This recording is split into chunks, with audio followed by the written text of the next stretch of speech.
దేవునికి స్తోత్రం. హల్లెలూయా. కాబట్టి నేను బ్రాహ్మణ వంశములో జన్మించిన వాడను, అరికస గోత్రానికి చెందిన వాడను. మా నాన్నగారు సంస్కృత పండితుడు, మా అమ్మ తెలుగు పండితుడు. వారి కడుపున పుట్టిన ఏకైక కొడుకును నేను. మా అక్క పుట్టిన 9 సంవత్సరాలకు నేను పుట్టడం జరిగింది. నేను పుట్టంగానే మా అమ్మ చెప్పున పడ్డది, అనారోగ్య పాలైంది. నేను పుట్టడమే 5 కిలోలు పుట్టినాను. 5 కిలోలు పుట్టి ఎట్లుంటాడు మనిషి?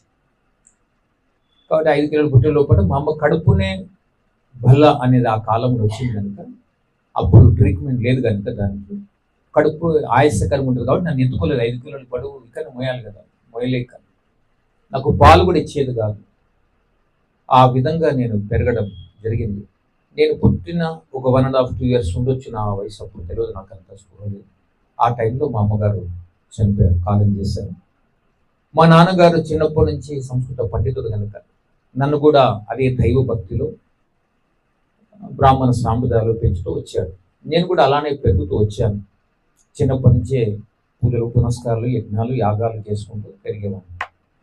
అలా నేను పుట్టడం 5 కిలోలు, పెరుగుతున్నా కూడా అట్లనే పెరుగుతూ వచ్చాను. వెయిట్ కూడా అట్లా పెరిగాను. ఇట్లా పెరుగుతున్నా, ఇట్లా కూడా పెరుగుతున్నా. కాబట్టి అది నేను 7th క్లాస్కి వచ్చే లోపల 114 కిలోలు అయింది. 114 kgs అయింది. 114 కిలో అంటే చిన్నపాటి డ్రమ్ అన్నట్టు, చిన్నపాటి డ్రమ్ లాగా ఉండేది. ఆ విధంగా నా జీవితం ఉండేది. అయితే 7th దాకా బాగా చదివాను, శ్రద్ధాభక్తులు కలిగి. ముందు బెంచ్లో కూర్చునేవాడిని. సార్ ఏదడిగినా ఫస్ట్ నేనే ఆన్సర్ ఇచ్చేవాడిని. ఇక క్లాసులు అందరికీ దెబ్బలు పడేవి, పిల్లలు క్లాసు కొట్టే దెబ్బలు పడుతున్న పోతే నా లోపల నవ్వుకునేవాడిని. నాకు అన్ని సబ్జెక్టుల మీద చాలా ఇష్టం, కానీ నాకు నచ్చని సబ్జెక్ట్ ఏదైనా ఉందంటే ఇంగ్లీష్. నాకు ఇంగ్లీష్ అంటే కోపం. ఎవరు కనిపెట్టుండే, ఇది మన భాష కాదు, మనది కాదు, ఓకే దీనిలో పెట్టి మనం చంపుతారు, దీన్ని బట్టి అని కోపం వచ్చింది ఇంగ్లీష్ అంటే. అన్ని సబ్జెక్టులో 90 95 ఉంటే ఇంగ్లీష్లో మాత్రం 50 ఉండేది. ఏదో సబ్జెక్ట్ కాబట్టి చదివేవాడు అంతే. కాబట్టి నేను చదివే విధానం బట్టి నా తోటి స్నేహితులు దెబ్బలు పడేటి. అయితే నేను హెవీ దొడ్డుకున్నా కదా, 114 కిలోలు అంటే ఎంత అంటే అన్ని బయట పడేటి, ఉగుతుంటే అన్ని ఉగుతుంది. అటువంటి స్థితి నాది. అయితే ఆ టైంలో నా స్నేహితులందరూ కూడా నన్ను ఏం చేశారంటే, నాకు ఒక చిన్న పిల్క ఉండేది వెనుక, మాకు ఒక ఉంటుంది కదా సాంప్రదాయం, అట్లా ఉండేది. నేను ముందు దాంట్లో కూర్చొని ఆన్సర్ ఇచ్చేవాడిని కాబట్టి వీళ్ళకి దెబ్బలు పడేట్టుగా ఈ బాపునోడు ఎదురా అని చెప్పి ఊకే పిల్కను బట్టి లాగేటు, వెనుక పిల్క లాగేటు. సారు వీళ్ళు లాగుతుంది సార్ అని వాడిని దెబ్బలు పడేటి. అయినా వాడు మొరటు, వాళ్ళు మొండోళ్ళు కాబట్టి వాళ్ళు ఊకే అదే పిల్క కూర్చుంటే నాకు కొద్ది కాలానికి ఏడిచి నాకు ఈ పిల్కొద్దు, నేను బోను స్కూల్కి అని చెప్పి మా నాన్నతో మారాన్ చేశాను. ఇక దానికి ఆ పిల్క తీయడానికి కూడా పెద్ద కథ జరగాలి మా దగ్గర. జరిగి ఆ పిల్క తీపించేదాకా 3 రోజులు స్కూల్కి పోయి వేసుకుని ఉంటుంది. అది తీసేసి ఇప్పుడు పిల్క లేదు. కాబట్టి ఇప్పుడు ఏం చేశారంటే, ఇక నేను అయినా కూడా వాళ్ళకి దెబ్బలు పడుతుంటే నేను ఆన్సర్ ఇచ్చి, ప్రతి దాంట్లో క్లెవర్ స్టూడెంట్ కాబట్టి అడిగిన కానీ ఆన్సర్ ఇచ్చేలోక వారు నన్ను తీసుకుపోయి లంచ్ బెల్కు, వింటర్ బెల్కు తీసుకుపోయి నా పక్కలు గుద్దేటోడు. చాలా తెల్లగా దొడ్డుగా పుట్టిన 5 కిలోలు పుట్టిన 114 కిలోలు పెరిగిన.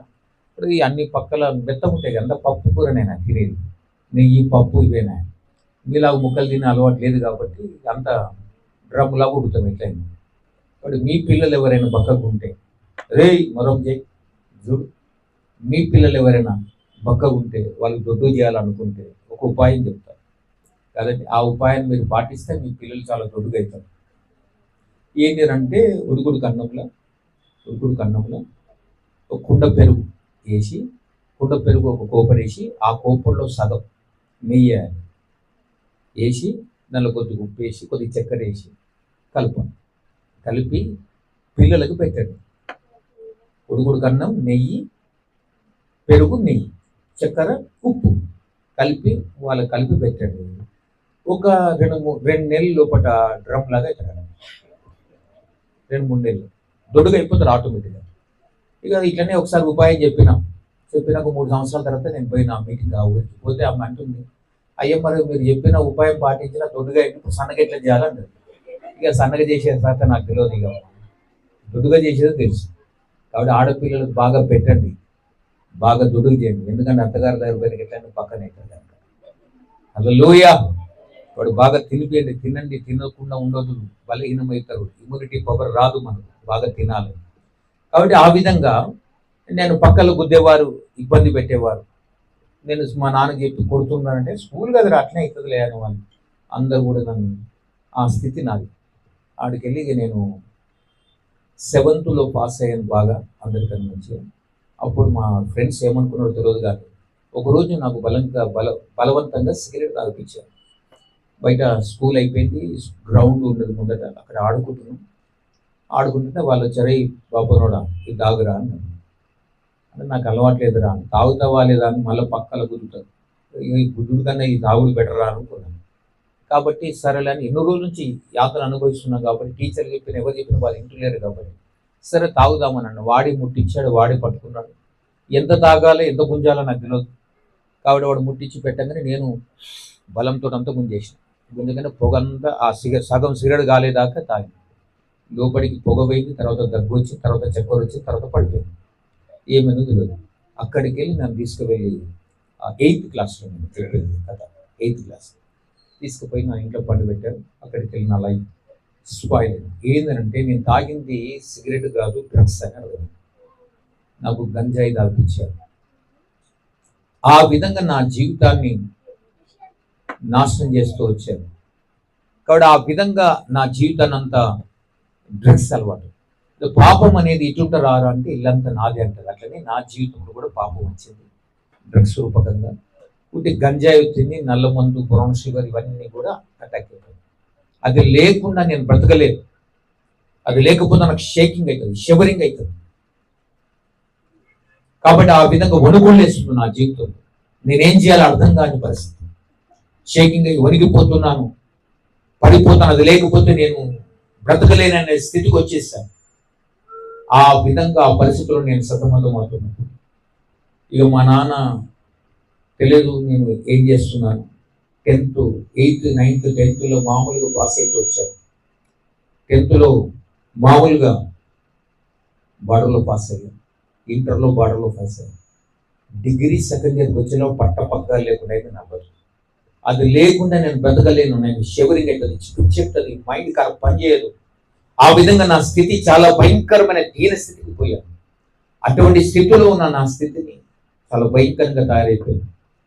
మా నాన్నగారు ఎట్లా బాగైతావురా తెలిసింది. మా నాన్నగారు ఏందిరా నువ్వు చచ్చి మీ అమ్మ బతుకుంటే బాగుంది కదరా, గర్జుడా ఇలా చేస్తావు అని చెప్పి మా నాన్న బాధ అనేవాడు. నాకు కూడా బాధ అనిపించేది. మా నాన్నటి పంచ ప్రాణాలు చిన్నప్పటి నుంచి కన్నీ పెంచి పెద్ద చేస్తాడు, మరో పెళ్లి చేసుకోకుండా. కాబట్టి ఇప్పుడు ఆయనంటే పంచ ప్రాణాలు కాబట్టి మా నాన్న కాళ్ళ మీద పడి ఏడుస్తున్న, నాన్న నన్ను క్షమించండి, నేను మానాలనుకుంటున్నాను కానీ మానలేకపోతున్నాను. ఇది లేకుండా నా మైండ్ పనిచేయదు. నా చేతులు కాళ్ళు వణికిపోతాయి, షివరింగ్ అవుతుంది. దాహం అయితే నీళ్ళు ఎలా తాగాలి అట్లా తాగాలి నేను రాస్తున్నాను. మా నాన్న పాపం నేను ఏడిస్తే నేను చెప్పే మాట విని బాధపడి, అయ్యో నా కొడుకు ఇంత బాధపడుతున్నాడు అని చెప్పి సరే నిన్ను తీసుకుపోయి బాగు చేయాలనుకున్నాడు. నన్ను పట్టుకొని కాశీకి తీసుకువెళ్ళాడు, తిరుపతి తీసుకువెళ్ళాడు, పుణ్యక్షేత్రాలను తిప్పాడు. నాకు అక్కడ మునుగు ఇక్కడ మునుగు అన్ని మునిగాని అన్ని చేశాను. ఆ పూజ కార్యక్రమంలో బాగుండేవాడు. పూజ అయిపోయిన వెంటనే తాగాలి, అది లేకపోతే పిచ్చెక్కేది నాకు. అది నా లోపల ఆవరించి ఉన్నది మొత్తం. దానిలోకి నేను బయటికి రాలేకపోతున్నాను.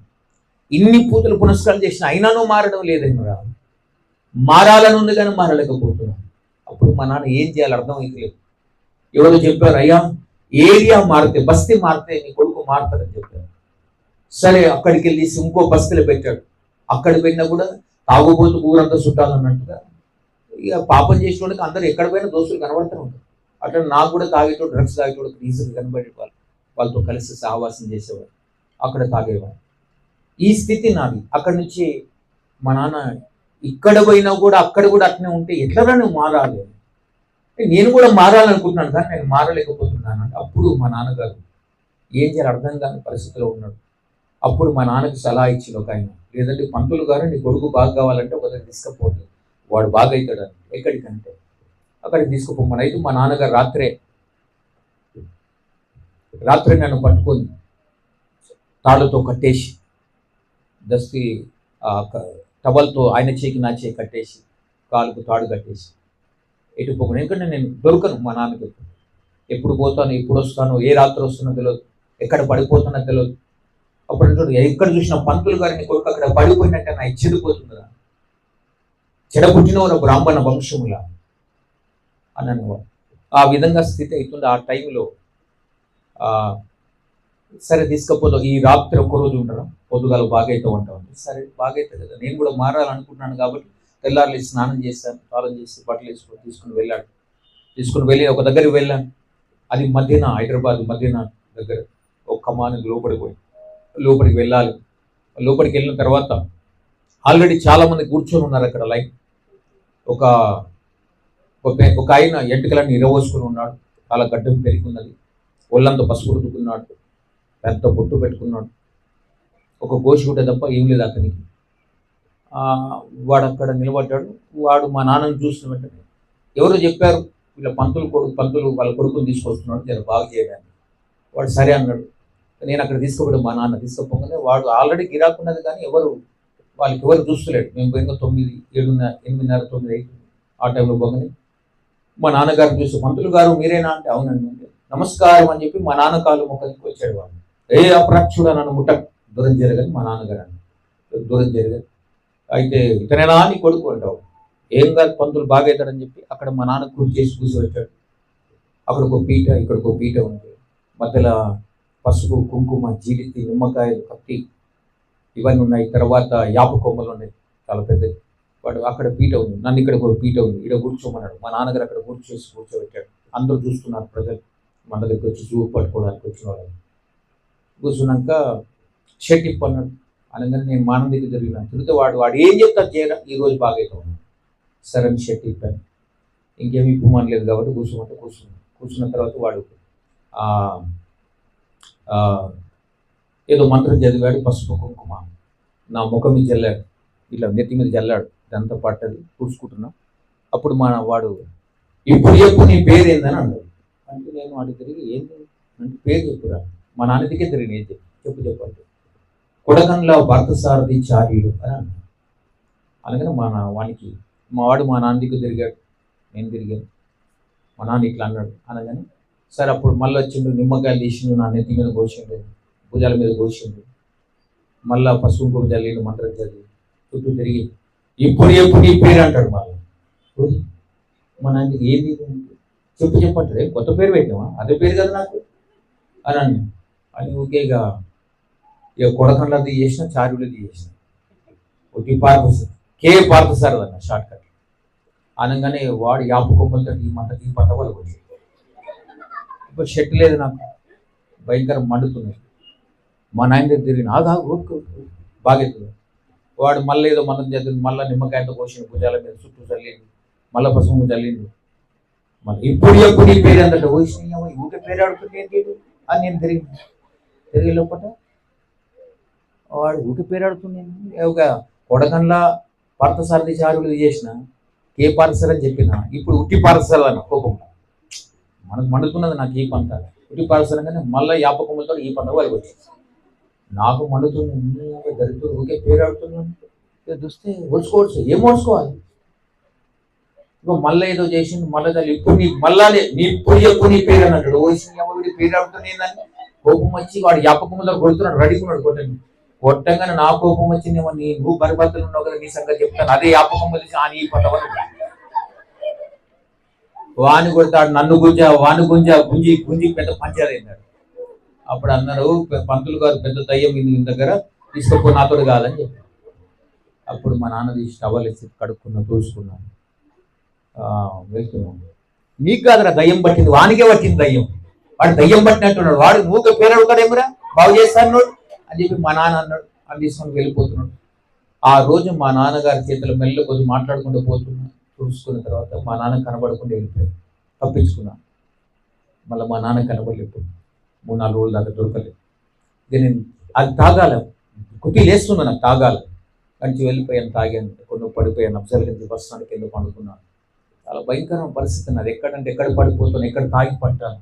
ఎవరు నన్ను కోసినా నాకేం కాదు, నేనెవరిని కోసినా ఏం కాదు. అంత భయంకరం పరిస్థితి. డ్రగ్ ఎటువంటిదంటే మనిషిని పిచ్చోని చేస్తుంది. నన్ను పిచ్చోని చేస్తుంది. మంచి చదువుకునే క్లెవర్ స్టూడెంట్ ఉన్నా నేను, బ్రాహ్మణ వంశంలో జన్మించిన నేను, శ్రీ వైష్ణవులో పెరిగిన నేను, ఎటువంటి పరిస్థితి ఎదురైందంటే అది లేకుండా బతకలేని కాడికి వచ్చాను. ఏ తల్లిదండ్రులకి బాధ రావద్దు యవనస్తు. అది ఆ ఊపిలో పడ్డమా ఎవరు పైకి రాదు.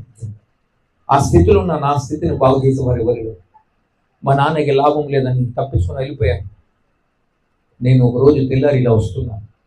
నా చిన్ననాటి స్నేహితుడు, నాతో క్లాస్ 6th క్లాస్ దాకా చదివిన, అంటే నాకన్నా చిన్నోడు, అదే స్కూల్ చదువుతాడు, అతను చూసి వచ్చింది. అరే నువ్వు పార్థసారథి కదా అన్నాడు.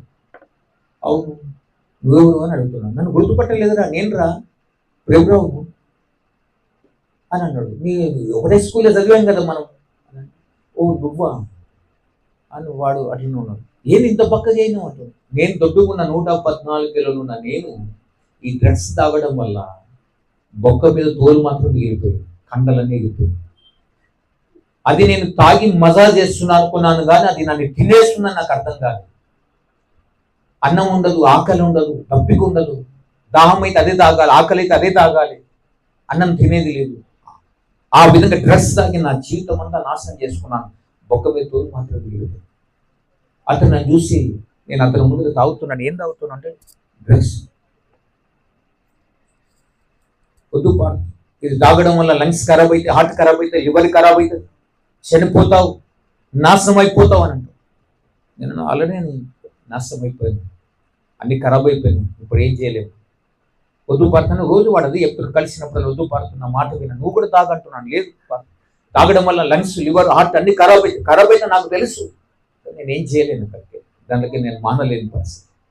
ఆ స్థితిలో ఉన్న నన్ను వాడు 1 వారం రోజులు ప్రతిరోజు కలిసినప్పుడు అదే తొగలు నేను వెళ్ళాలి కాబట్టి అతను నాకు కలిసి నాకు చెప్తున్నాడు, నా మాట విను పాడు అని చెప్పి. నిన్న మా నాన్న చెప్పి వదిలేసింటారు. ఇప్పుడు మా నాన్న పట్టించుకోవట్లేదు, నువ్వేం చేస్తావు ఊగో అని చెప్పి. అయితే అప్పుడు వాడు ఒక మాట అన్నాడు, మనుషులందరూ తన ఇష్టానుసారంగా జీవించి ఇలా చేసుకున్నారు. నువ్వు తాగడం వల్ల ఈ లంగ్స్, లివర్, నీ ఇష్టానుసారం తాగడం వల్ల లంగ్స్, లివర్, హార్ట్ అన్ని ఖరాబ్ అయి చనిపోయి నరకంలో పడతావు. పాడతాను. నరకమా? అవును, నరకంలో పోతావు.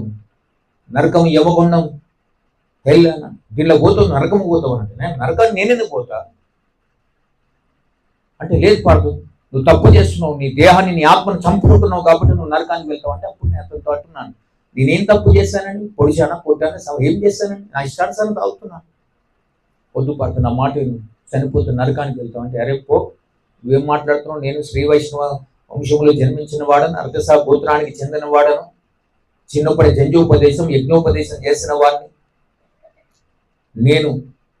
నేను బ్రాహ్మణ వంశంలో జన్మించిన. ఒకవేళ నేను చనిపోయిన అన్నట్లు నేను చనిపోయి నరకానికి పోతాను. నరకంలో నేను పోనుకులే. నరకంలో పోతే అక్కడ యమధర్మరాజు ఉంటాడు. నన్ను చూసిన వెంటనే లేచి, నమస్కారం పంతులు గారు, మీరెందుకు వచ్చారు? స్వర్గలోకానికి వెళ్ళిన దారి చూపడతాడా? అతనితో నేను అంటున్నాను, నన్ను ఎవరు తీసుకుపోరు నరకాన్ని, నేను బ్రాహ్మణుని. లేదు, పాపం చేసిన ప్రతి వాడు నరకానికే పాత్ర. ఆ స్థితిలో అతనికి చెప్తే నేను పట్టించుకోలేదు. సరేలే, నేను ఎటుపోతే నీకేంద్ర ఊకోరాదని చెప్పి వెళ్ళిపోయాను. తెల్లారి వచ్చి నేను వెళ్ళిపోయాను. తెల్లారి నేను కలుస్తున్నాను, మళ్ళీ కలిసాను. నా మాట విను పాడు. అరే నీకేం వద్దు, నాకు అవసరం, నేను చనిపోతే నీకేం బాధ అవుతుంది? లేదు పాడుతా, నీకోసం నేను దేవుడికి ప్రార్థన చేస్తాను. యేసయ్య నన్ను రక్షించాడు. యేసయ్య మనుషులందరూ పాపం చేసి ఇష్టానుసారంగా నరకానికి వెళ్తారనే దేవదేవుడు ఈ లోకానికి వచ్చాడు, మానవుల కోసం రక్తం కార్చాడు, ప్రాణం పెట్టాడు, మరణించి 3వ దినం తిరిగి లేచాడు. ఆయన లేచిన దేవుడు, ఆయన నిన్ను బాగు చేయగల సమర్థుడు నా యేసయ్య అని చెప్పాడు. హల్లెలూయా. అప్పుడు నేను ఆ మాట అనగానే, యేసయ్య అనగానే కోపం వచ్చింది. ఎందుకంటే మా నాన్న చిన్నప్పుడు ఇప్పుడరే ఎవరి స్నేహం బట్టి ఈ లోకంలో కానీ 3 స్నేహం పట్టుతున్నాడు. ఒకటి ముస్లింల స్నేహం పట్టకు, వారు కూర్చుంటే లేస్తే అల్లా అంటారు, అది మన దేవుడు కాదు, మన దేశం దేవుడు కాదు. అట్లనే క్రైస్తవుల స్నేహం పట్టకు, ఆ క్రైస్తవులు కూర్చుంటే లేస్తే యేసు యేసు అంటారు. యేసు మన దేవుడు కాదు, మన మతం దేవుడు కాదు, మన జాతి దేవుడు కాదు అని. అటువంటి స్నేహితులు నాకు లేరు. హైదరాబాద్లో పుట్టాను, హైదరాబాద్లో పెరిగాను, ఇక్కడ నేను చదువుకున్నాను కనుక నేను ఉర్దూ, హిందీ అన్నీ మాట్లాడగలను. కాబట్టి నువ్వు క్రైస్తవును అంటావు. లేదు పాడుతుంది, నేను కూడా నీలాగా నీ ఇష్టానుసారంగా బతికాను. యేసయ్య నా జీవితాన్ని మార్చాడు. నిన్ను ప్రేమిస్తున్నాడు పాడు, నీ జీవితాన్ని మార్చడానికి సమర్థుడు ఆయన అని. నాకు యేసు వద్దున, ఈ కులం తక్కువ దేవుడు, మాలుగా మాలలో దేవుడు నాకు వద్దు, నాకు అవసరం లేదు, నాకెందుకు యేసు, నాకు చెప్పు ఇంకోసారి అని చెప్పి వెళ్ళిపోయాను. తెల్లారి కలిసి మరలా నా కోసం అది చెప్తున్నాను, నా మాట విని పాడు, చనిపోతే నరకపోతావు, కాలుతో ఉంటారు. కాలుతో కాలం నీకేమవుతుంది బాధ? నువ్వు చెప్పకంటే యేసయ్య నిన్ను ప్రేమిస్తున్నాడు బాధ. దేవుడు నిన్ను ప్రేమిస్తున్నాడు, నిన్ను రక్షించడానికి సమర్థుడు యేసయ్య. ఒకసారి యేసు ప్రభుని అవకాశమే, ఆయన జీవితాన్ని మార్చగలడు. నాకు వద్దురంటే కులం తక్కువ దేవుడి గురించి ఒక చెప్తావు, నడువుడిగా ఫ్రెండ్షిప్గా ఉంటే ఉండు, ఇంకోసారి చెప్పకు యేసు ప్రభుకి అని. తెలియని ద్వేషం, నికారణమైన ద్వేషం, నిర్వేహేతకముగా నన్ను ద్వేషించి వారు అనేకులు కలరని దావీదు భక్తుడు అన్నట్లుగా ఏ కారణము లేకుండా దేవుడిని ద్వేషిస్తున్నాడు. ఎందుకు? మా నాన్న చెప్పిండు ఒకటే కారణం, అతను నన్ను ద్వేషి వద్దని వెళ్ళిపోయాను.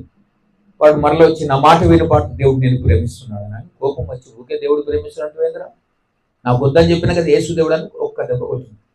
ఇక్కడ చిన్న పలిగింది, రక్తం గారుతుంది. బాధ అనిపించింది, అయ్యో నా ఫ్రెండ్ని కొట్టాను కదా అని. కానీ తప్పదు, కొట్టి వెళ్ళిపోయాను. తెల్లారి చిన్న అది వేసుకొని ప్లాస్టర్ వేసుకొని వచ్చి మళ్ళీ వచ్చి వార్త దేవుడు నేను ప్రేమిస్తున్నాను, నేను రక్షించగలను అని చెప్తున్నాను.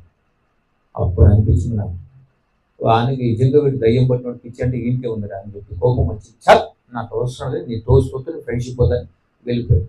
ఇంకోసారి కనబడదు, అవసరం లేదు. వాడు ఇంకోసారి నాతో మాట్లాడకు, నేను చూడాను, నాతో కలవక. అప్పుడు అతను ఒక మాటను అడిగాడు, వారితో నీవున్న పరిస్థితులకెళ్ళి నేను రక్షించడానికి సమర్థుడు యేసు దేవుడు తప్ప ఇంకెవరు నేను రక్షించాలని చెప్పేశారు. హల్లెలూయా. ఆ రోజు మనం తప్పించుకొని వెళ్ళిపోయాడు. ఇక వాడు అక్కడికి వెళ్ళి కనబడుతుందంటే వీడికి వెళ్ళి తప్పించుకుంటాను, అమ్మ పట్టుకుంటూ వదలడు రమ్మల్లా ఏదో చెప్పాడని వాడిని తప్పించుకొని తిరిగాను. కానీ సృష్టికర్తను తప్పించుకోలేకపోయినా, ఆయన చేతుల నుంచి ఎవరు తప్పించలేదు. కాబట్టి సకల బ్రహ్మాండాన్ని నిర్మించిన నిర్మాణకుడు ఆయన చేతుల నుంచి ఎవరు తప్పించుకోలేడు. ఆయన నన్ను చూస్తున్నవాడు, గమనిస్తున్నవాడు, నా స్థితిని మార్చగల సమర్థుడు. ఈరోజు నీ స్థితిని కూడా మార్చగలడు. చాలా మంది అనుకుంటారు దేవుడు నన్ను చూస్తున్నాడా, చూసి ఏం చేస్తాడు ఆయన అని అనుకుంటున్నాం. ఒక రోజు లెక్క ఉంది ఆయన దగ్గర. దేవునికి స్తోత్రం, హల్లెలూయా. చూస్తున్నాడమ్మా యేసు, చూస్తున్నాడమ్మా, నీవు చేసే పనులన్నీ చూస్తున్నాడమ్మా. చూస్తున్నాడయ్యా యేసు, చూస్తున్నాడయ్యా, నీవు చేసే పనులన్నీ చూస్తున్నాడయ్యా. అడుగుతాడయ్యా లెక్క అడుగుతాడయ్యా,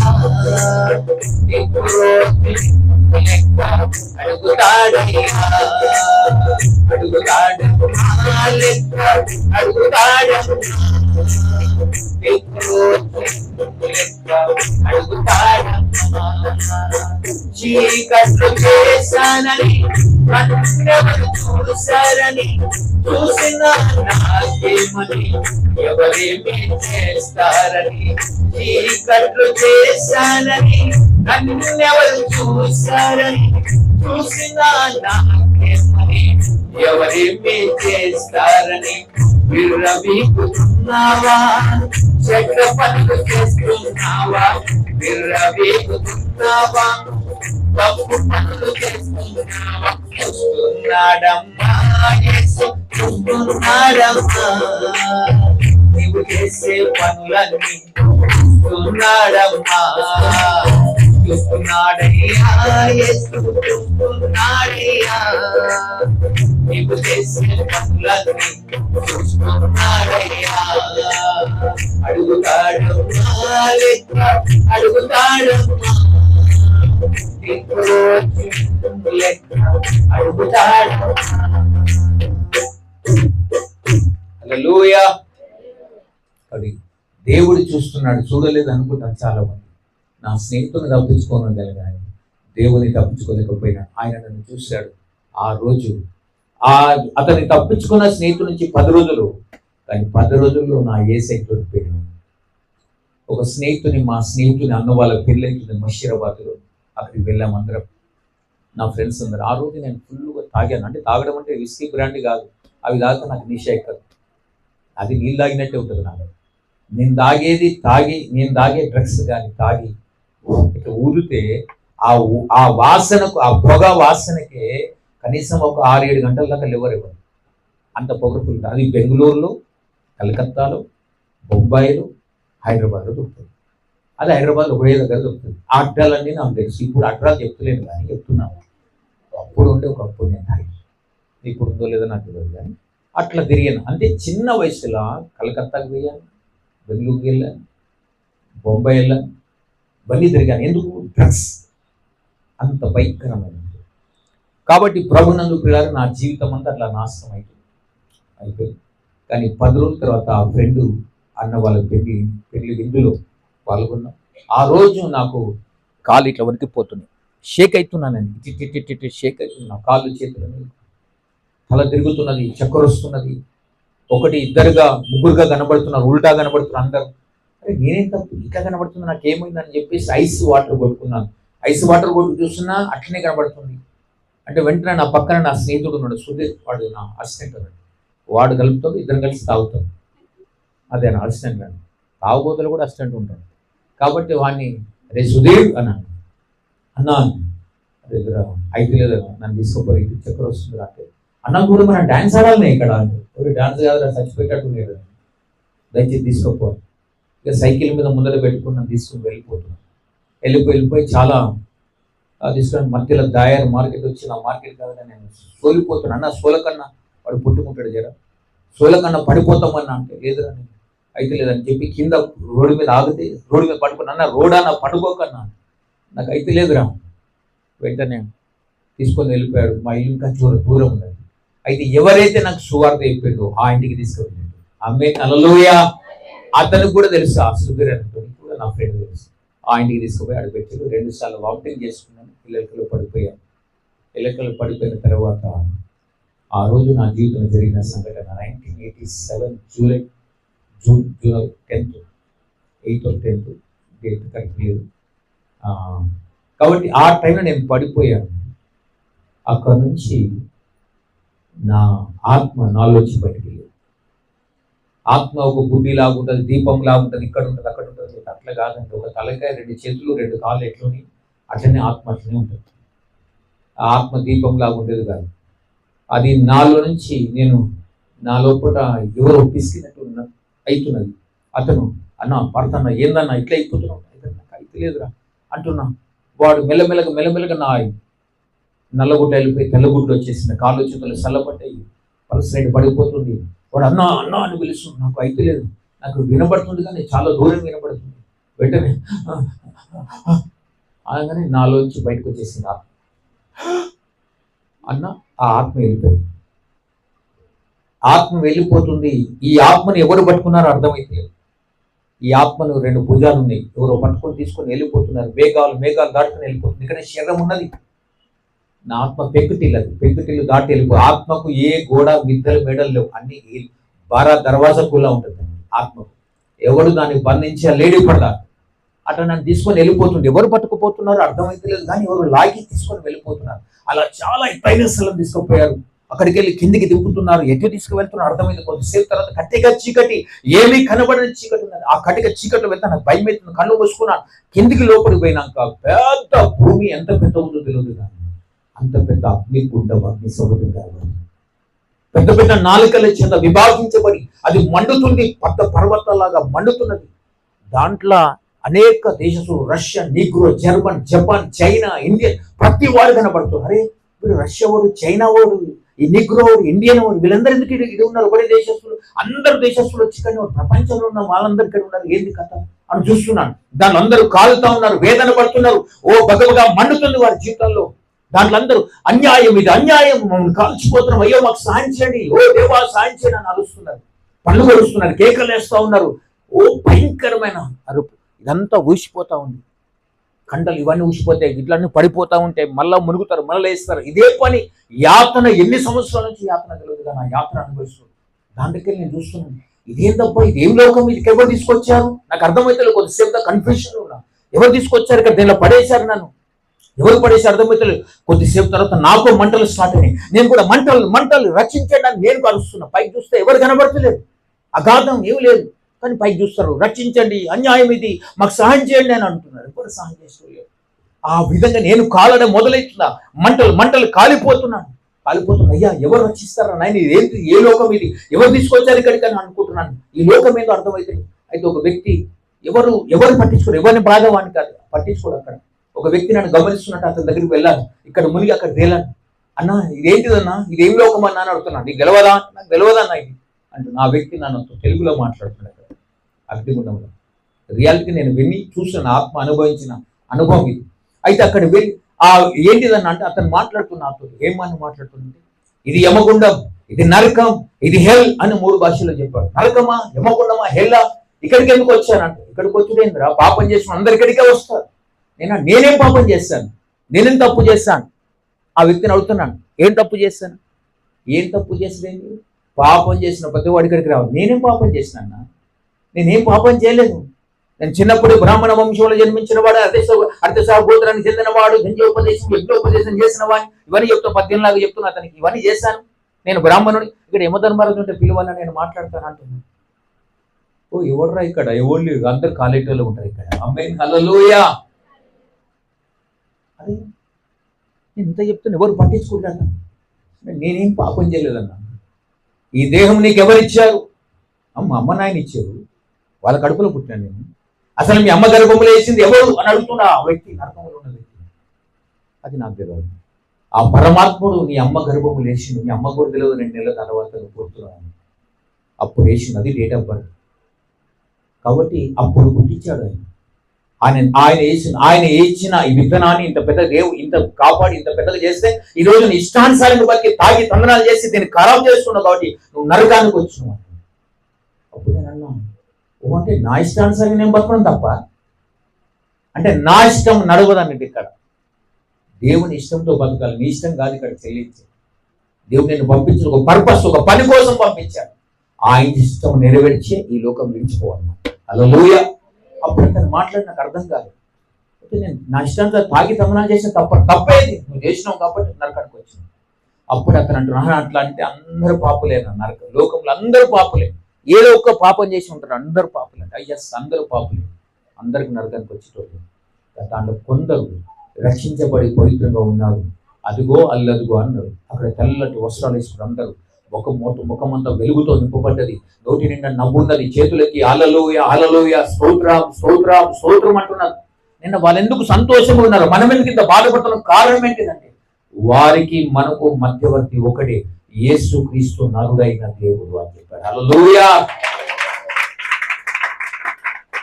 యేసుక్రీస్తు అని చెప్పిన వెంటనే భూమి మీద నా స్నేహితుడు చెప్పిన మాట గుర్తొచ్చింది. ఇది కులం తక్కువ దేవుడు అనుకున్నాను, నా దేవుడు కాదు, నా దేశపు దేవుడు కాదు, నా మతం దేవుడు కాదు అనుకున్నాను. ఈయన కూడా యేసు దేవుడు అంటాడేంటి? అవునా నాయన, ఆయనే దేవుడు, ఆయనే రక్షకుడు. ఆయన రక్తములో కడగబడిన వాడే పరలోకానికి వస్తాడు, లేదంటే నరకానికి. అబ్బా ఎంత ద్వేషించిన యేసులో నాకు కొట్టాను, వద్దని చెప్పాను. ఒక్క అవకాశం ఉంటే బాగుండు కదా అనుకుంటున్నాను. నరకంలో ఇంకొక అవకాశం ఉంటే నాకు బాగుండు కదా, ఎంత పాపం చేసి ఎంత తప్పు చేస్తాను అనుకుంటున్నా. కింద నా శరీరం పడుకుంది, ఆ స్నేహితుని ఇంట్లో పడుకుని ఉన్నది. అక్కడ నా స్నేహితుడు పిలుస్తున్నాడు, ఏదో దూరాన్ని పిలిచినట్టు అనిపిస్తుంది. అప్పుడు నా స్నేహితుడు ఎవరైతే సువార్త చెప్పిన ఆయన వచ్చేసాడు. ఆ ఇంటికి వచ్చినాక అతను చూసినట్టు పడిపోయి ఏందనంటే డాక్టర్ తీసుకొచ్చాడు. డాక్టర్ చూసి నన్ను చెక్ చేసి అన్నాడు, ఏమనంటే ఈయన లంగ్స్, లివర్, హార్ట్ అన్ని ఖరాబ్ అయిపోయింది, హార్ట్ బీట్ చాలా స్లో అయిపోయింది, పల్స్ రేట్ పడిపోయింది. నిమిషానికి 72 సార్లు కొట్టుకోవాల్సిన గుండె 50 సార్లు కొట్టుకుంటుంది. కాలు చేతులు చల్లబడ్డాయి. ఎవరు లేరు పెద్దవాళ్ళు, తీసుకుపోండి గాంధీ ఖాన్, ఉస్మాన్ ఖాన్, త్వరగా తీసుకుపోండి. బతకలేడని నాకు వినపడుతుంది, కానీ ఏం మాట్లాడలేదు. లైట్గా వినపడుతుంది. డాక్టర్ వెళ్ళిపోయాడు. అతను పేపర్ తీసి ఇట్లా బుక్ తీసి పేపర్లు ఇట్లా తిప్పుతున్నాడు. తిప్పి ఒక మాట చదువుతున్నాడు, నశించిన దాన్ని వెతికి రక్షించుకో మనిషి కుమారుడు వచ్చాను, యేసు నామమున నా పేరిట నువ్వు ఏది అడిగిన చేశాను వాగ్దానం ఇచ్చావు. ఆ మాటలు ఏదో చదివి ప్రార్థన చేసిన యేసయ్య, నా స్నేహితుడికి నీ సువార్త చెప్పని, నీ ప్రేమని చెప్పాను.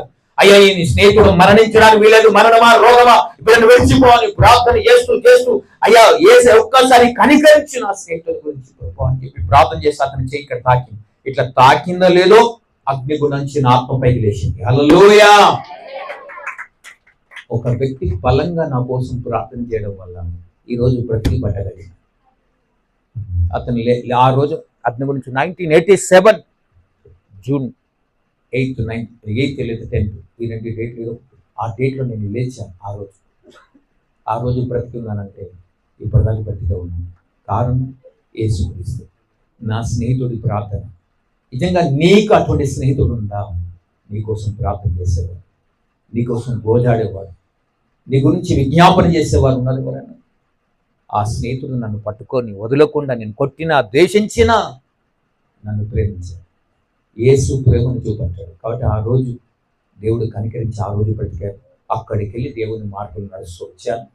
వాడు అక్కడికి వెళ్ళి దేవుని తెలుసుకున్నాడు. అసలు ఎవరిగినా నన్ను బతికించడానికి ఈయనెవరు? నన్నెందుకు ప్రేమిస్తున్నాడు? నేను ఆయన వ్యక్తిని కాదు కదా, ఆయన మతంలో పుట్టలేదు కదా, నన్నెందుకు ఈయన ప్రేమిస్తున్నాడు? అసలు ఈయన ఎవరబ్బా అని ఈయన తెలుసుకోవడానికి 87 జూన్ నుంచి స్టార్ట్ చేశాను. ఎవరబ్బా ఈయన తెలుసుకోవడానికి.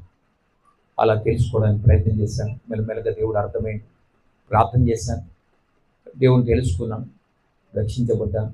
దేవుడు వెలుగిచ్చాడు, దర్శనం ఇచ్చాడు, నాతో మాట్లాడగలిగాడు. ఆయన స్వరం విన్నాను. 89లో దేవా నువ్వు బ్రతికించింది నువ్వెవరో, యేసు దేవుడు అంటున్నా, నేను వింటున్నా, చదువుతున్నా, నాకు కొద్దిగా అర్థమవుతలేదు, కానీ నువ్వు ఎవరో నాతో మాట్లాడు, నన్ను ఎందుకు బతికించావు తెలియాలని అడిగాను. బాపన్ వాళ్ళు ఎట్లుంటారంటే పిరికితనం ఎక్కువ ఉంటుంది బాపన్లో కోమల్లో, కానీ పట్టుకున్నారంటే గట్టి పట్టుదల ఉంటుందండి. పట్టుకుంటూ వదలం మేము. అడిగిన దేవుని, దేవా నువ్వెవరో నాకు తెలియాలి, నువ్వు నన్ను బ్రతికించిన వాడు నీవే అయితే నాతో మాట్లాడు అని దేవుని అడిగాను. ఆ రోజు దేవుడు నాతో మాట్లాడి నన్ను బ్రతికించిందంటే ఇప్పటిదాకా బ్రతికే ఉన్నా. ఆమేన్, హల్లెలూయా. 89లో ఆయన స్వరం విన్నాను. 90లో ఆయన సేవ సమర్పించుకొని 90 నుంచి సేవ చేస్తున్నా.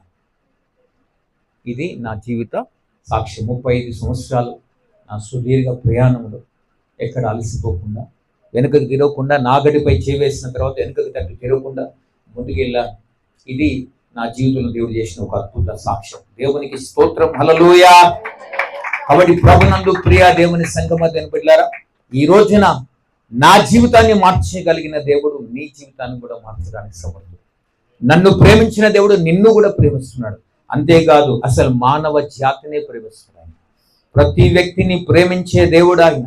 వాడి ప్రభునందు ప్రియ దేవుని సంగమ బిడ్డలారా, ఈ రోజున దేవుడు మనతో మాట్లాడదలుచుకున్న మాట అతి ముఖ్యమైనది, అతి గొప్పది. ఏంటంటే బైబిల్ ఏమంటుందంటే దేవుడు ప్రతి వారిని ప్రేమిస్తున్నాడు, అందరినీ ప్రేమిస్తున్నాడు. నువ్వు ఏ స్థితిలో ఉన్నా, ఏ బాధలో ఉన్నా, ఏ వేదంలో ఉన్నా ఆయన నేను విడిచిపెట్టడు, మర్చిపోడు. ఆయన నేను గ్యారంటీగా నేను ప్రేమిస్తాను, నేను పైకి లేపుతాను. కానీ నువ్వు చేయవలసిన పని ఒకటి ఉన్నది. ఏం తెలుసండి? యెషయా గ్రంథం 55వ అధ్యాయం 6వ వచనం. యెషయా గ్రంథం 55:6 వచనం.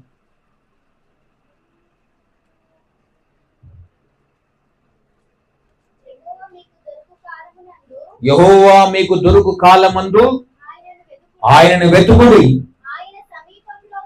ఆయన సమీపములో ఉండగా ఆయనను వేడుకుని. చరండి, యెహోవా మీకు దొరుకు కాలమున ఆయనను వెతుకుడి, ఆయన సమీపముగా ఉండగా వేడుకోండి. ఇప్పుడు ఏం చేయాలి? మనం వెతకాలే, వేడుకోవాలి. ఈ రెండు పని చేయాలి. మనం వెతకము వేడుకోము. ఎట్లా దొరుకుతాడు దేవుడు? గాల్లో దొరికేటోడు ఆయన? ఏడబడతాడు దొరికేటోడా? ఆయన ఆత్మ కనుక ఆత్మతో అడిగేవాడు కావాలి, ఆత్మతో వెతికేవాడు కావాలి. అయ్యా దేవుడా నాతో మాట్లాడు, నాతో కనబడు, నన్ను దర్శించు అంటే ప్రతి వారిని దర్శిస్తాడు ఆయన. ఎవరిని మర్చిపోడు, విడిచిపెట్టాడు ఆయన. ఎందుకంటే నేను పుట్టించింది నీతో మాట్లాడడానికి, ఆయన నిన్ను బాగు చేయడానికి. నన్ను ఎవరు పట్టించుకోవట్లేరు, నన్ను ఎవరు కేర్ చేస్తలేరు. నాకు తల్లిదండ్రులు లేరు, అన్నదమ్ములు లేరు, అక్క చెల్లి లేరు, స్నేహితులు, బంధువులు ఎవరు లేరు కదా. అయ్యో నాకు ఒంటరో నేను అనుకుంటుండొచ్చు, కానీ ఎవరివైనా పర్లేదు, దేవుడు నేను ప్రేమిస్తున్నాడు. అయితే నీ పరిస్థితి ఎరిగిన దేవుడు నువ్వు వెతుకుమని అంటున్నాడు కదండి. వెతికితే దొరికే దేవుడు ఆయన. నువ్వు వెతుకుతలేవు కాబట్టి ఆయన దొరకలేవు. ఏంటంటే నా రోగం పోతే చాలు, నా కష్టాలు పోతే చాలు, నా అప్పులు పోతే, ఇది వెతుకుతున్నావు. అది కాదు వెతకాలి, నిత్య జీవం కోసం వెతకాలి. దేవా నువ్వు ఇచ్చే ఆశీర్వాదం ఏంటంటే పరలోకం, దానికోసం వెతకాలి. ఆయన ఇచ్చే బహుమానం కోసం వెతకాలి. ఆయన ఇచ్చే ఆదరణ ఆత్మ కోసం వెతకాలి.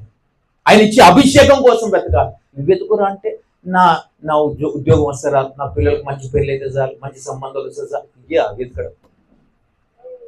నా లైఫ్ సెటిల్ అయితే చాలు, ఒక ఇల్లు కొంటే చాలు, ఒక వాహనం కొంటే చాలు. ఇది మనం అనుకున్నంత కాలం నువ్వు దేవుని దొరకడు. దేవుడు దొరికితే అన్ని దొరికితే తెలుసా? దేవుడు దొరికితే అన్ని దొరికినట్లే. దేవుణ్ణి వద్దనుకొని పోతున్నావు. దేవుడు ఇచ్చేటి అన్ని కావాలి, దేవుడు మాత్రం వెతుకోవు. మరి ఎలా చెప్తారు దేవుడు? వాడు ఈ రోజు నా ప్రియ దేవుని బిడ్డలారా, దేవుడు మాట్లాడుతూ దేవుణ్ణి వెతకడం రావాలి. కాబట్టి ఆయన సమీపముగా ఉండగా వేడుకోవాలి. అయితే వెతుకుతున్నావా అసలు అంటే దేవుడు బైబిల్ ఏమో 14వ కీర్తన 2వ వచనంలో మాట రాసింది. 14వ కీర్తన 2వ వచనం త్వరగా చదవాలి. చదవగలిగిన పిల్లలు ఏమనస్తులు అందరూ కూడా 14వ కీర్తన 2వ వచనం.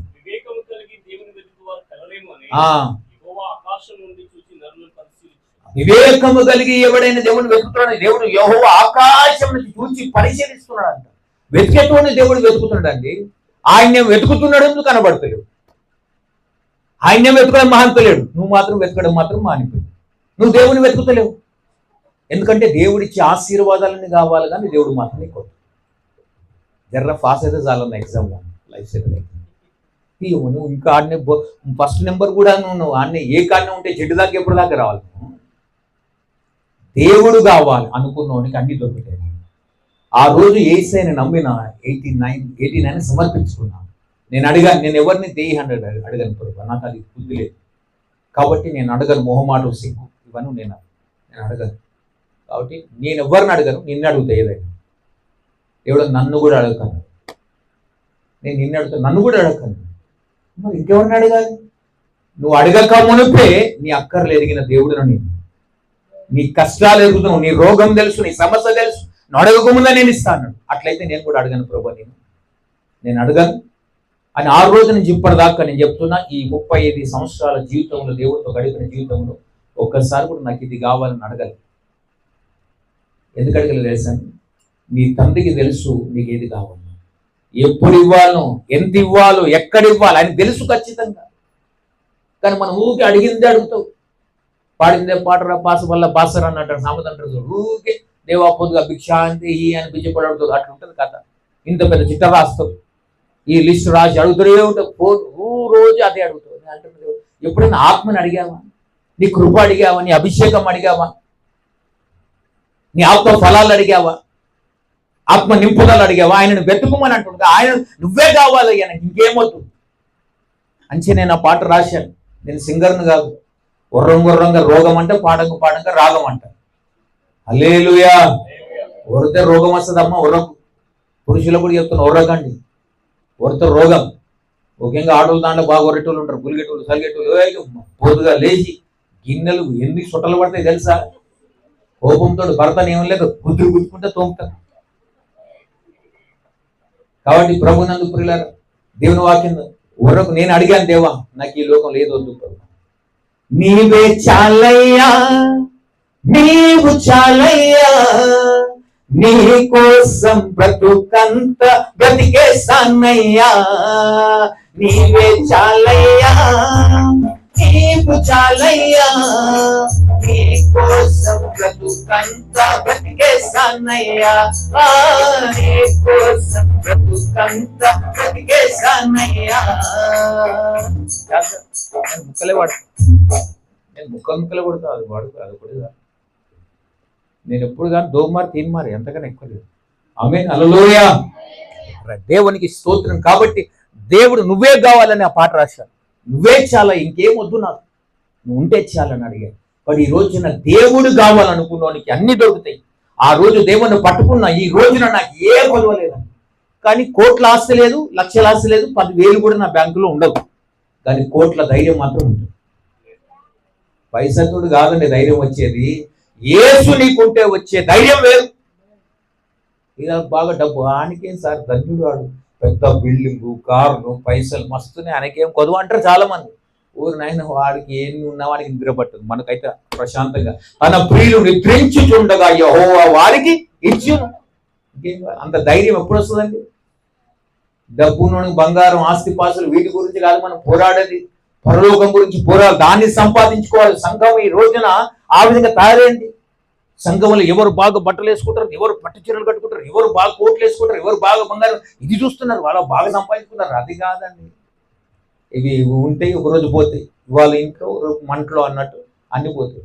కానీ దేవుని సంపాదించుకున్నోడికి ఏది లేకున్నా పర్లేదు కదండి, ఆనందం ఉంటుంది. బట్ నీ జీవితంలో ఆనందం ఎవరు ఇవ్వాలి తెలుసా? దేవుడు తప్ప ఇంకేది. నువ్వు ఎన్ని తలిగించుకున్నా అంటారు కదా, ఒక పెద్దలే అంటారు, అన్నమును కొనగలవు కానీ ఆకలిని కొనలేవు, పరుపును కొనగలవు కానీ నిద్రను కొనలేవు.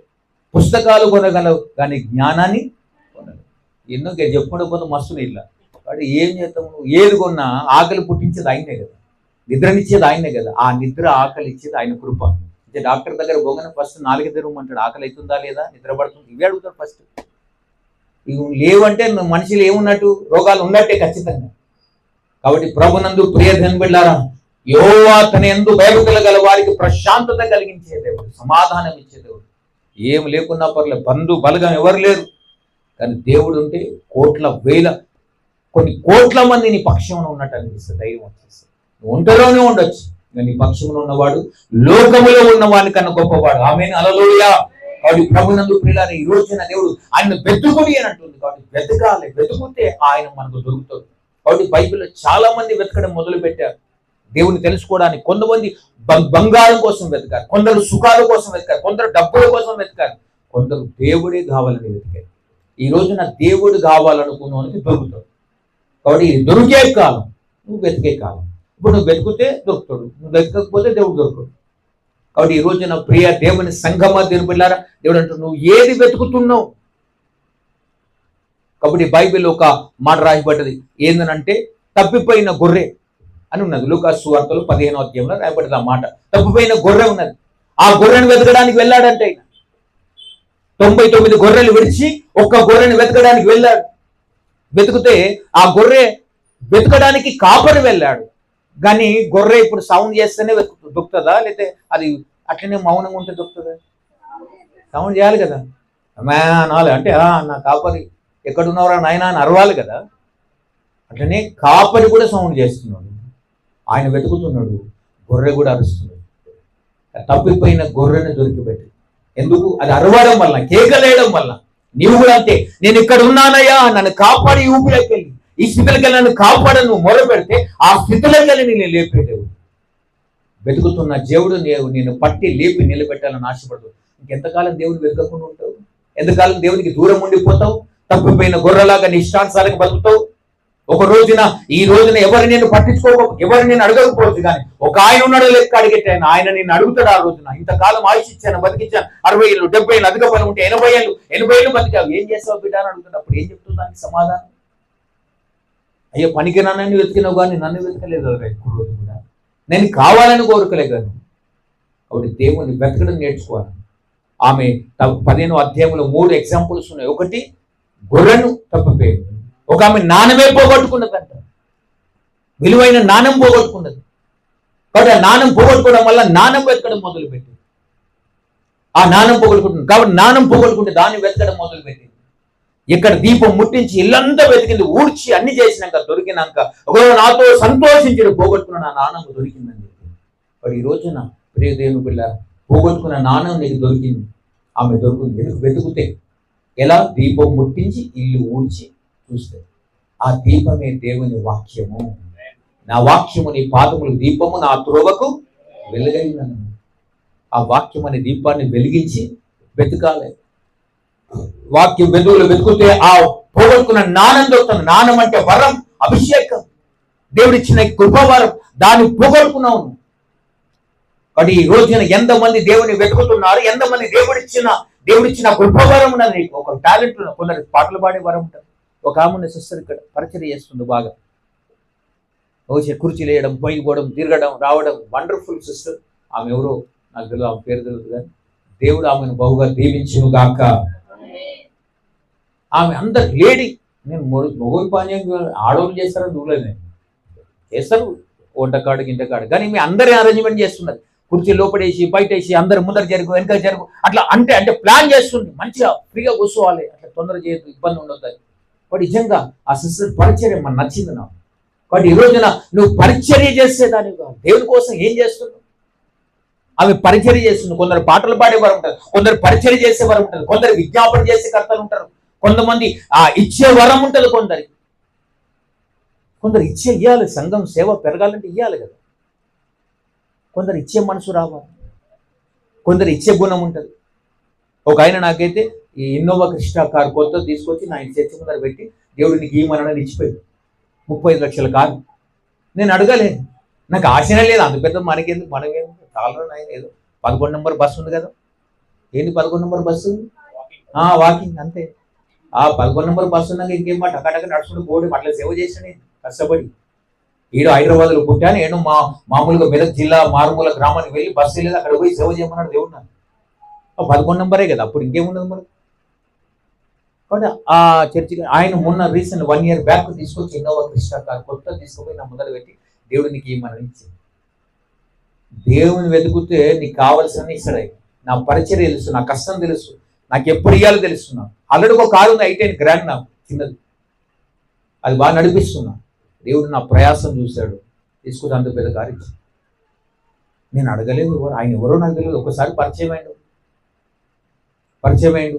నేను వాక్యం చెప్తే ఆయన సాక్ష్యం ఇచ్చిన ఒక మీటింగ్లో, పబ్లిక్ మీటింగ్లో పరిచయం అయిన ఆ వాక్యం విని ఆ రోజున అతని ప్రేరేపణ ఆయన ద్వారా 200-300 మంది పాస్టర్లు ఉన్నారు, 500-600 మంది పాస్టర్లు తెలిసాను. ఆయన ప్రార్థన చేస్తే ఎవరికి ఇవ్వాలి ఈ కారు ప్రభు అంటే నన్ను చూపట్టినండి, ఆయనకి ఇవ్వాలి. తీసుకొచ్చి నాకు ఇచ్చిపోయాడు. కొందరికి ఇచ్చే గుణం ఉంటుంది, అతనికి ఆ గుణం ఉన్నది. దేవుడు అతన్ని బహుగా దీవించి ఆశీర్వదించునుగాక. వాడు నీకు ఇచ్చే గుణం అంటే దాన్ని బట్టి నీకేదో తలంతున్నది. కొందరికి వండే వరం ఉంటుంది, దాన్ని బట్టి దేవుడు దీవిస్తాడు. దాన్ని వాడుకోవాలి నువ్వు. ఏదో ఒక వరం ఉంటుంది కదా, కొందరు టేస్ట్ చేస్తాను.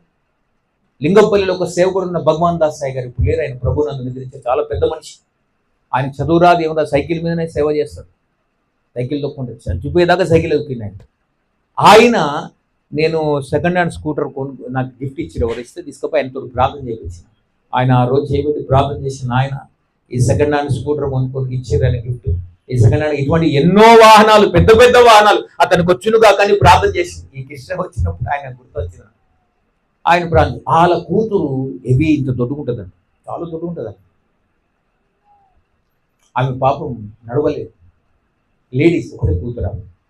కానీ ఆమె వండితే అమృతంగా ఉంటుంది. ఏది పచ్చడి ఇట్లా ఇట్లా ఇట్లా నూరి కసపక్క నూరి ఇచ్చినా కూడా ఆ టేస్ట్ వేరుంటుంది. అది ఒక వరం. ఇక ఆమె నూరిన పచ్చళ్ళు వేస్తుంది, అని రోజులు ఆమెను నూరుతుంది కూర్చుని. అంత మంచి టేస్ట్ ఆమెకు ఆ గిఫ్ట్ ఇచ్చింది, దాన్ని వాడుకున్నది ఆమె. నీకు ఏది ఉన్నదో, వంట వండే వరం ఉన్నదా, పరిచయం చేసే వరం ఉందా, చెయ్యి. దేవుడు నీకు ఇచ్చిన తలంతున్న ఆ వరాన్ని పోగొట్టుకోకు, దానికోసం వాడు దేవుని కోసం అని. కాబట్టి ఈ రోజున దేవుని వాక్యం అంటుంది, అట్లా పోగొట్టుకున్న నాణాన్ని వెతికింది, సంపాదించుకుంది. ఇంకో తప్పిపోయిన కుమారుడు ఉన్నాడు చివరికి దాంట్లో. తప్పిపోయిన కుమారుడు తప్పించుకొని తిరుగుతాం. తప్పిపోయిన కుమారుడు కాదు వాడు, తప్పించుకొని తిరిగే కుమారుడు. కొందరు సంఘంలో తప్పించుకొని తిరుగుతారు, చక్కగా తిరగరు, చక్కగా ఉండరు, చక్కగా ఎదగరు. ఈడ జామ చెట్టు పెడితే పక్కన ఇంట్లో ఒంగుతుంది చూడు. ఇప్పుడు మన ఇంట్లో జామ చెట్టు పెడితే పక్కన ఇంట్లో ఒంగితే ఎవరు తింటాడు పండ్లు? పక్కోడు తింటాడు. ఇప్పుడు నువ్వు ఈడ సంఘంలో పెరుగుతావు, లోకంలో పెరుగుతున్నావు. సంఘంలో పుట్టినావు, పెరిగేదంతా లోకం పనులు కనబడతాయి నీ దగ్గర. దేవుని ఫలాలు ఏడ కనబడతాయి. కాబట్టి దేవుని కోసం బతకడం రావాలి. अरे एक दिन का जीने का एक दिन मरने का है, अरे एक आदमी को मगर यीशु का साथ जिएंगे. आमीन, హల్లెలూయా. కొంతసేపు కనబడి అందులో మాయమైపోయి ఊపిరి వంటి వాళ్ళం. దానికి ఇంకా జీవితం ఇంకేమో సాధించాలి, ఏదో చెయ్యాలి, మస్తు కొనాలి, మస్తు అన్ని కొనేసి అన్ని వదిలిపెట్టిపోవాలి. ఖాళీ ఆశ ఆయా, ఖాళీ ఆశ జాన పడేగా. అది ఉట్టి చేతులతో వచ్చినా ఉట్టి చేతులతో వెళ్ళిపోవాలి. ఏం తీసుకుపో, పోయినప్పుడు నీతి క్రియలు, మంచి క్రియలు అవే తీసుకుపోతావు. కానీ దేవుడు లెక్క అడుగుతాడు, ఏం చేస్తావు బిడ్డ, ఇంతకాలం నా కోసం వచ్చావు. అప్పుడు దేవుడు అడిగినప్పుడు లెక్క చెప్పాలి. కాబట్టి నీ బ్రతుకు మార్చుకో, నీ జీవితాన్ని మార్చుకో. దేవుడు నిన్ను వెతుకుతున్నాడు, నువ్వు కూడా ఆయన వెతుకు. ఆయన నీకు దొరికితే నిత్య జీవము దొరుకుతుంది అని బైబిల్ అంటుంది. ఆయన కనుగొనువాడు నిత్య జీవాన్ని కనుగొనున్నాడు బైబిల్. ఆయనను కనుగొంటే జీవం వస్తుంది, నువ్వు కనుగొనకపోతే నష్టం వస్తుంది. అది కనుగొందాం. యేసుక్రీస్తు నామమున దేవుడు ఈ రోజున నిన్ను రక్షించి నీకు సమర్థమైన స్థితిని, నిత్య జీవాన్ని ఇవ్వాలని ఆశపడుతుంది. ఇంకెంతకాలం దేవుడికి దూరం అయిపోతావు ప్రియత్నం పెట్టారా? సంఘములో ప్రార్థన పరులు లేపబడాలి, ఆరాధకులు లేపబడాలి, వాక్యం చెప్పేవారు లేపబడాలి, సువార్తలు లేపబడాలి, గాయకులు లేపబడాలి, వాయిద్యాలు వంచేవారు లేపబడాలి, సంఘములో ఉద్యోగం సాక్ష్యం ఇచ్చేవారు లేపబడాలి. అంతేకాదు సంఘం సేవకుల కోసం నిలబడేవారు లేపబడాలి. ఆ సేవకుని కంటే నాకైతే అనలేదు గాయగా బిందాలు కూర్చుంటా అని చెప్పి కూర్చోవద్దు. నిలబడాలి. యేసు నామమున మేమున్నాం. అట్లా ధైర్యవంతులు కావాలి. యేసుని సంపూర్ణంగా నమ్మేవాడు పిరుకోడు కాలేడు. గుండెల ధైర్యం వచ్చేస్తుంది. అటు నాకు పిరిగితనం లేదు. యేసుని నమ్మకముందు చాలా పిరుకుంది, నమ్మినాక ధైర్యవంతుని అయిపోయింది. ఆమేన్, హల్లెలూయా. ఆ ధైర్యం ఎలా వస్తుందంటే పరిశుద్ధాత్మను పొందినాక వస్తుంది. ఈనాడు సంఘములో పరిశుద్ధాత్మ అలలాడడం లేదు, పరిశుద్ధాత్మ పొందడం లేదు. వ్యక్తిగతంగా ఆరాధించినప్పుడే ఆదివారమే పొందుతావు, తర్వాత మళ్ళీ ఆ రోజులు నీ కోసం బతుకుతుంది. ఎవ్రీడే ఆయన కోసం బతకడం రావాలని, దేవుని కోసం ఆత్మ అభిషేకాన్ని పొందు, దాన్ని నన్ను నింపు, ఆత్మతో నింపు ప్రభు అని అడుగు. అప్పుడు దేవుడు నింపినాక నిన్ను బలమైన సాధనగా నిలబడతాడు ఆయన కోసం. ఆయన కోసం ఒక చిన్న పని చేసిన బలా నమ్మకమైన మంచి దాసుడు. ఆ పని చేయడానికి ఈ రోజు నన్ను పెట్టాడు, నన్ను పెట్టాడు. చాలా ఇంతకాలం బతికింది ఈ లోకంలో ఎంజాయ్ చేసినాం. ఇప్పుడైనా వేసుకుని నీ జీవితాన్ని అంకితం చేసుకో, నీ జీవితాన్ని మార్చుకో. దేవుడు నిన్ను వివేకం కలిగి ఎవడైనా వెతుకుతున్నాడని దేవుడు చూస్తున్నాడు. ఇంకెంతకాలం దేవుడి దగ్గరికి రాకుండా ఉండిపోతావు. తప్పైన గొర్రెను వెతికాడు, కానీ పోగొట్టుకున్న నాన్నమ్మ ఆమెనే వెతికింది, దేవుడు వెతకాలి. తప్పైన కుమారుడు తండ్రి వెతుకుతున్నాడు, కుమారుడు కూడా వెతుకుతున్నాడు. వాడు బుద్ధి వచ్చినప్పుడు నా తండ్రి దగ్గరికి వెళ్దాం అనుకున్నాడు. నీకు బుద్ధి వచ్చిందా? నీ జీవితం మార్చుకోవడానికి ఇష్టపడుతున్నావా? నువ్వు మారు మనసు పొందడానికి ఇష్టపడుతున్నావా? దేవునితో అంటగట్టబడాలని ఇష్టపడుతున్నావా? అయితే రా, ఇప్పుడే దేవునితో సహవాసం చేయి. బైబిల్ ఏముంటుంది? ఆయనతో సహవాసం చేసేలా మీకు సమాధానం కలుగును అని అంటుంది బైబిల్. త్రోవలో ఉండగానే ఆయనతో సమాధానం లేకపోతే ఆయన నిన్ను బండ్రోజు కాపోయించును, బండ్రోజు నేను న్యాయపతి కాపోయించు, న్యాయపతి నేను చెరసాల్లో వేయించును. నరకం ఉంది, జాగ్రత్త. నాకంటే అవకాశం ఇచ్చిన దేవుడు ఆయన కృపను బట్టి. మరి నీకుందో లేదో అవకాశం. కల్ హైకి నైకి అప్నేకు నయమా, రేపు ఉందో లేదో మనకు తెలియదు. ఆజ్ హై, ఇవాళ ఉన్నాం మనం, రేపు పుట్టమో లేదు, రేపటి దానికి రూపమే లేదని అంటుంది. కాబట్టి ఈ రోజే నీ బ్రతుకు మార్చుకోవడానికి అవకాశం. యేసుకు నీ జీవితాన్ని అంకితం చేసుకో. నేను ఆ రోజు అంకితం చేసుకున్నట్టే ఎందుకు తిరగలేదు. మా నాన్నగారు మారారు, సంస్కృత పండితుడు, ఆయనతో నేను మాట్లాడలేదు. నువ్వు మాట్లాడయ్యా, నేను మాట్లాడితే అన్ని ప్రశ్నలు అడుగుతున్నాను, నువ్వు మాట్లాడు ప్రభు అన్న. ఆయన మాట్లాడేది కొద్ది కాలం తర్వాత ఆయన మారేడు, క్రైస్తవ సమాధి చేసిన, బ్యాప్టిస్ట్ రక్షించబడ్డారు. మా నాన్న, మా అక్కగారు, మా బావగారు, వాళ్ళ పిల్లలందరూ రక్షించబడ్డారు. మా బంధువులందరూ దేవుని ప్రేమ తెలుసు, ఇంకొందరు తెలుసుకోలేదు. కానీ రెండురా బాబు దండం పెడతాం, ప్రార్థన చేసుకోరు ఆయనకని అంటారు. కాబట్టి ఈ రోజున దేవుని కృపచేత ఒక సాక్షిగా నిలబడగలిగారు. ఈ రోజున ఇంకెంతకాలం దేవుడు దూరం అయిపోతావు? మనసు మార్చుకుందాం. ఇదే రక్షణ దినం, ఇదే మారు మనసు పొందగలం. రేపు ఉందామనుకో, రేపు చూద్దామని అనుకుంటే రేపటి దానికి రూపం లేదు. ఒక్క రోజులో రేపటి దినం మన ప్రమాదం మంచుకొని వస్తే అప్పుడు ఏం చేస్తాం? ఉన్నప్పుడే, స్పృహ ఉన్నప్పుడే, తెలివి ఉన్నప్పుడే, పంచ జ్ఞానేంద్రాలు పనిచేసినప్పుడే నీ మనసు మార్చుకొని యేసుకు అంకితం చేసుకో. ప్రార్థన చేసుకుందాం, కళ్ళు మూసుకుందాం. ప్రియ దేవుని బిడ్డలారా, ఇంకెంతకాలం దేవునికి దూరంగా అయిపోతున్నాం. దేవుడు ప్రేమ కలిగిన దేవుడు, ఇంకా అపారమైన ప్రేమ కలిగి నీ వైపు చేతులు జాపి దినమెల్ల లోబడే ప్రజల వైపు ఆయన చేతులు జాపుతున్నాడు. ఒక మారు మనసు పొందే అవకాశం దేవుడు ఇస్తున్నాడు. నీ జీవితాన్ని మార్చుకునే అవకాశాన్ని దేవుడు నీకు ఇస్తున్నాడు. దూరం అయిపోకు ప్రియ సోదరి సోదరు. ఎంతో కాలం దేవునికి దూరం దుఃఖ పెట్టావు. ఎంతకాలం ఎంతో దేవుని ఆశపరిచావు. ఆయన శక్తిని, ఆయన ఆత్మను పొందలేక ఈ లోక సంబంధమైన అడుగులు దేవుని వెతకలేకపోయావు. దేవుడు కోరుతున్నాడు, మార్చుకొని బతుకు. ఒకవేళ నేను చెప్పిన ఈ మాట ఈ రోజున దేవుడు నేను మాట్లాడి నేను దర్శించాలనిపిస్తే, నన్ను ప్రేరేపించాడు, నిజంగా నన్ను బలపరచడానికే దేవుడు చేస్తాడు అనిపిస్తే, ఎవరైనా కానీ ఈయన కూర్చున్న వారిలో కానీ బయట ఉన్న వారు కానీ విన్ని నిజంగా దేవుడు నాతో మాట్లాడాడన్నా, నన్ను దర్శించాడన్నా, నన్ను ప్రేరేపిస్తున్నాడన్నా అనుకుంటే మీ చేయి పైకెత్తడం మీకోసం నేను ప్రార్థన చేస్తాను. Hallelujah, hallelujah. Thank you sister, thank you brother, thank you lord, hallelujah, thank you father. ప్రభువానికి వందనాలు. ఈ చేతులు ఇచ్చిన బిడ్డలను జ్ఞాపకం చేసుకున్నాను. వారి జీవితాల అద్భుతం జరుగును గాక. చేతులు ఇచ్చినప్పటికీ వారి జీవితాల అద్భుతం జరుగును గాక. వారి బంధకాలు తెగిపోను గాక. వారికి ఇరుకాడు విపత్తుల సమస్యలు అయిపరచబడదు గాక. వారి మీద ఎంత మాత్రం అధికారం లేదని ప్రకటిస్తున్నాను. హల్లెలూయా. యేసు నామమున నిత్య జీవాన్ని కలుగును గాక. నూతన ప్రాపిట్టు వారి పొందుదురు గాక. నీకోసం పనికొచ్చే పాత్రగా వారు నిలబడ అటు ఆత్మ అభిషేకం చేత దీవించి బలపరచమని సమస్త ఘనత మహిమ ప్రభావానికి ఈ చర్చిలో చేతున్న ప్రతి బిడ్డ వారితో ప్రేరేపడగలిగిన వారి జీవితంలో నీకోసం సంకల్పంలో ఉద్యోగం కలిగి నీకోసం వాడబడే పాత్రలుగా వారందరినీ నిలబెట్టు. నీకే స్తుతి. యేసు నామమున ప్రార్థిస్తూ వేడుకుంటున్నాము తండ్రి. ఆమేన్.